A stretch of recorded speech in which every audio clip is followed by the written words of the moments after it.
جسے انسانوں کی ہدایت و اصلاح کے لیے میدان میں لایا گیا ہے۔ تم نیکی کا حکم دیتے ہو، بدی سے روکتے ہو اور اللہ پر ایمان رکھتے ہو۔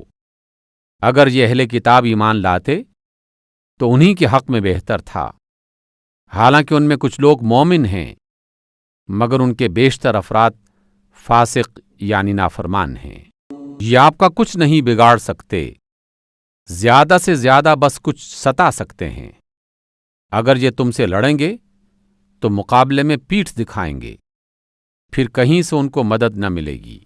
یہ جہاں بھی پائے گئے ان پر ذلت کی مار ہی پڑی، کہیں اللہ کے ذمے یا انسانوں کے ذمے پناہ مل گئی تو یہ اور بات ہے۔ یہ اللہ کے غضب میں گھر چکے ہیں، ان پر محتاجی و مغلوبی مسلط کر دی گئی ہے۔ یہ سب کچھ صرف اس وجہ سے ہوا ہے کہ یہ اللہ کی آیات سے کفر کرتے رہے اور انہوں نے پیغمبروں کو ناحق قتل کیا۔ یہ ان کی نافرمانیوں اور زیادتیوں کا انجام ہے۔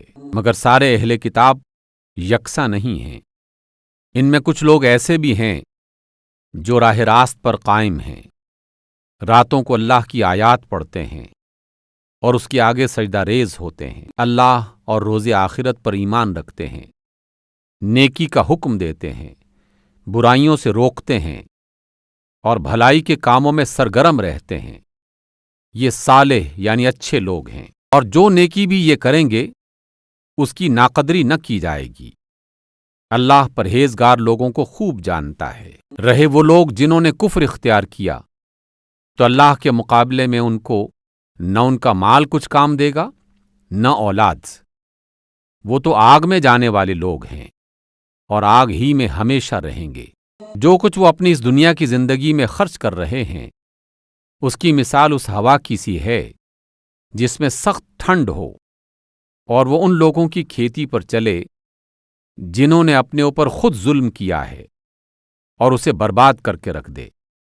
اللہ نے ان پر ظلم نہیں کیا، در حقیقت یہ خود اپنے اوپر ظلم کرتے تھے۔ اے لوگو جو ایمان لائے ہو، اپنے سوا دوسروں کو اپنا رازدار نہ بناؤ، وہ تمہاری خرابی کے کسی موقع سے فائدہ اٹھانے میں نہیں چوکتے۔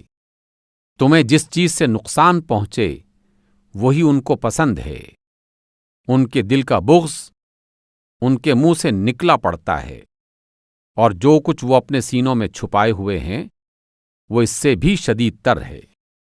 ہم نے تمہیں صاف صاف ہدایات دے دی ہیں، اگر تم عقل رکھتے ہو۔ تم ان سے محبت رکھتے ہو